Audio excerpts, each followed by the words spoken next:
একটু মাননীয় chief whip সাহেবের সাথে একটু কথা বলেন।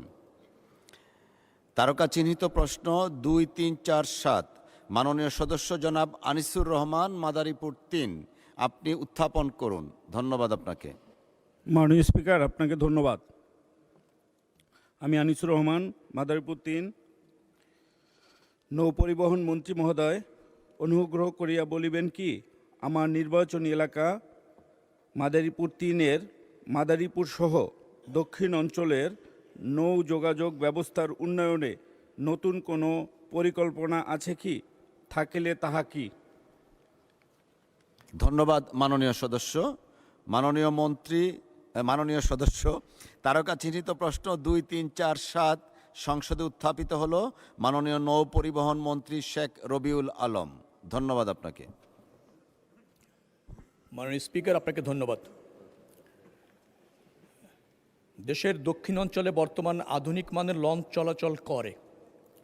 অধিকন্ত পদ্মা সেতু চালু এবং সড়ক পথের উন্নয়ন সাধিত হওয়ায় মাদারীপুর সহ দক্ষিণ অঞ্চলে নৌপথে চলাচলকারী যাত্রীর সংখ্যা হ্রাস পাওয়ায় লঞ্চ মালিকগণ যাত্রী সংকটের কারণে লঞ্চ পরিচালনায় অলাভজনক বলে মনে করে। যাত্রী সেবার মান বৃদ্ধি কল্পে বর্তমানে মাদারীপুর সহ দক্ষিণ অঞ্চলে নৌ যোগাযোগ ব্যবস্থার উন্নয়নে বাংলাদেশের প্রত্যন্ত অঞ্চলে বিভিন্ন লঞ্চঘাট ও ওয়েসাইডে ঘাটের আনুষাঙ্গিক সুবিধাসহ পল্টন নির্মাণ ও স্থাপন শীর্ষক প্রকল্প এবং BIWT এর বিভিন্ন ঘাট পয়েন্টে অবস্থিত পুরাতন ও ক্ষতিগ্রস্ত পল্টনসমূহের সংস্কার ও পুনরস্থাপন শীর্ষক 2টি প্রকল্প 2026-27 অর্থবছরের ADP-তে বরাদ্দবিহীন অননুমোদিত নতুন প্রকল্পের মধ্যে অন্তর্ভুক্ত রয়েছে। আমরা আশা করছি এই প্রকল্প দুটি এই অর্থ বছরে আমরা শুরু করতে পারব। এখানে উল্লেখ্য যে মাদারীপুর শহর দক্ষিণ অঞ্চলে প্রতিদিন 80 থেকে 90টি লঞ্চ চলত, কিন্তু পদ্মা সেতু নির্মাণ হওয়ার পর এবং ওই অঞ্চলে যোগাযোগ ব্যবস্থার ব্যাপক উন্নয়নের পর এখন সেখানে 50টির মতো লঞ্চ চলে। 20 থেকে 25 হাজার যাত্রী ওই অঞ্চলে আপনার যাতায়াত করে নিয়মিত।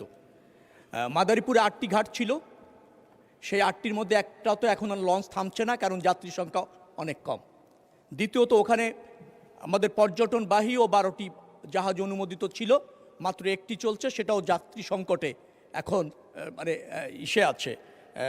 পর্যাপ্ত জাহাজ চলাচল করার প্রয়োজন মনে করছে না কর্তৃপক্ষ এবং BIWTA।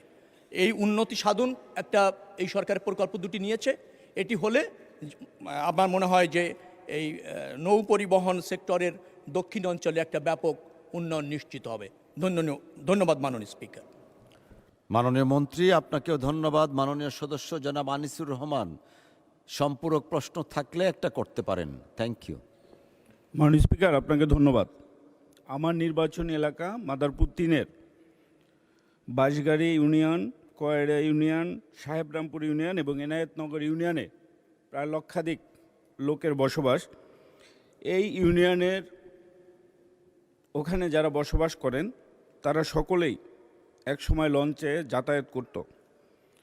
আমি মনে করি উন্নত সেবা এবং বর্তমানে যে আধুনিক লঞ্চ ব্যবস্থা আছে সেই রকম যদি ব্যবস্থা করা হয় তাহলে অবশ্যই এই এলাকার যারা বসবাস করেন তারা অবশ্যই লঞ্চে তারা যেতে আগ্রহী এবং ইচ্ছা প্রকাশ করবে। আমি শুধু লঞ্চ চলাটা এবং যাত্রী পরিবহনটার সাথে সাথে আমি মনে করি আমাদের নদীপথে যদি আমরা নৌ রোডগুলো চালু রাখতে পারি তাহলে আমরা নদীকেও সচল রাখতে পারবো।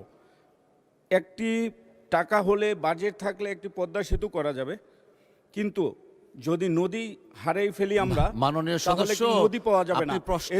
দয়া করে এই জন্য মাননীয় মন্ত্রী মহোদয়কে আধুনিক আমরা লঞ্চের মাধ্যমে আমাদের এইখানে যারা বসবাস করে তাদেরকে আগ্রহী করার জন্য আমি নৌ পরিবহন মন্ত্রী মহোদয়ের কাছে নৌ রুট চালু করার জন্য অনুরোধ করছি।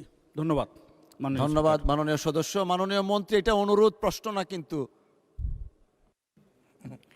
ধন্যবাদ মাননীয় সংসদ সদস্যকে এবং ধন্যবাদ মাননীয় স্পিকার, আমি পূর্বেই উল্লেখ করেছি যে আগে প্রতিদিন 40,000-এর মতো যাত্রী ছিল, সেটা এখন কমে এসেছে 20,000-এ।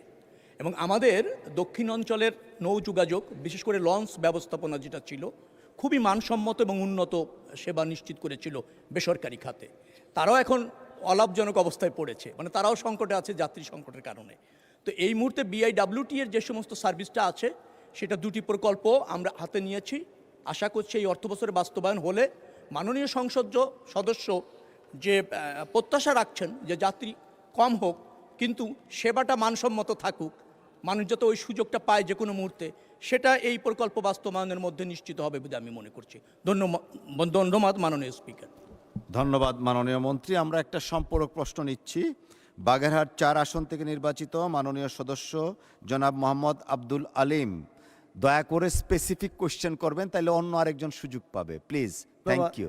ধন্যবাদ মাননীয় স্পিকার আমাকে সুযোগ দেওয়ার জন্য।